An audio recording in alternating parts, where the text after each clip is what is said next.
Alors aujourd'hui, je vous montre une petite vidéo de mon pain, ma grosse miche de pain de campagne, en cocotte, très facile à faire. Vous verrez, le résultat est super et vous pouvez le faire chez vous également. Alors vous continuez à aller voir les boulangers parce qu'ils font un super boulot.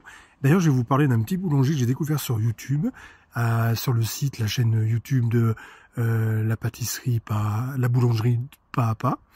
Et c'est un reportage sur lui, donc de la terre aux lèvres.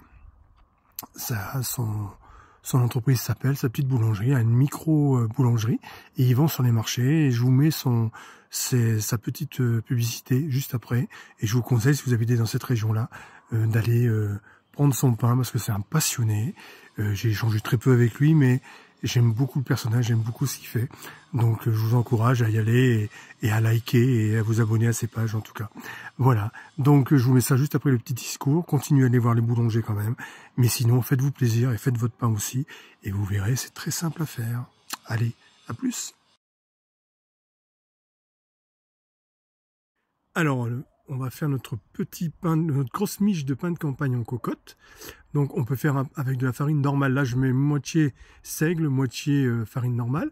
Donc là je mets 300 g d'eau froide dans mon batteur. J'émiette 20 g de levure. Et là je mets 250 g de farine de seigle ou farine de campagne. Vous achetez farine de campagne, c'est bien aussi. Et je mets 250 g de farine normale type 55. Voilà. Donc 300 g d'eau, 20 g de levure, les deux farines mélangées. Vous pouvez mettre que de la blanche, que de la 55 si vous voulez. Et je mets 2 grosses cuillères remplies de café à café de sel. Bien rempli, bien bombé. Voilà. Et je pétris pendant 5 minutes.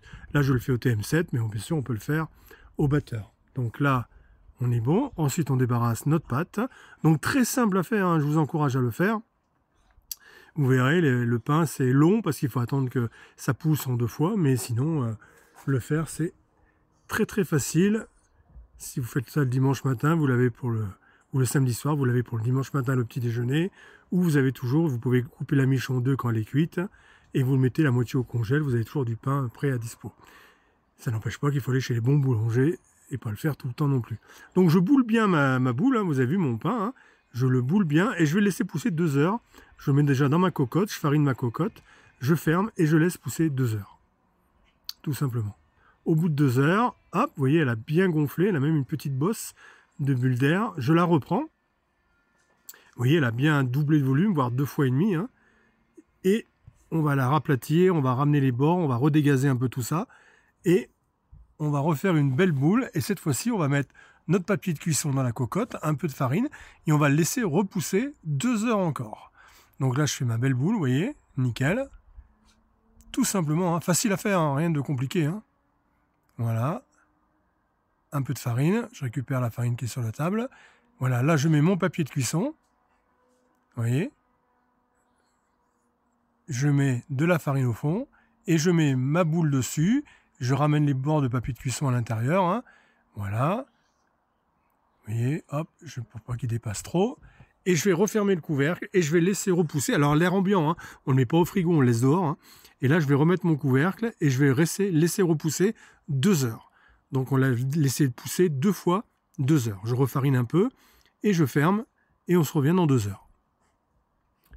Voilà, au bout de 2 heures, ma pâte est bien gonflée. Elle a presque 2 fois le volume de départ. Vous voyez, la miche est bien montée. Je prends un couteau, une lame de rasoir très coupante. Je fais des quadrillages sur le dessus comme ça. Je referme mon couvercle et là mon four est chaud. Je l'ai préchauffé à 240 degrés. 240, je dis bien pas 200 ni 180, j'ai bien dit 240. Je ferme le couvercle et je le mets au four et je vais le mettre 1 heure en cuisson. 1 heure en cuisson. Le temps que la cocotte chauffe et tout, il faut compter une bonne heure. Là le pain est parfait.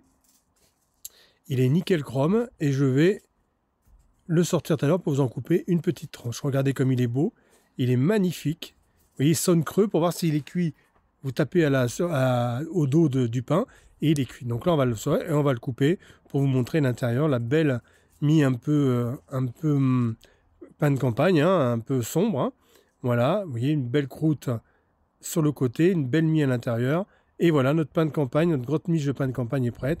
Et il n'y a plus qu'à. Allez, à bientôt pour d'autres recettes. Ciao.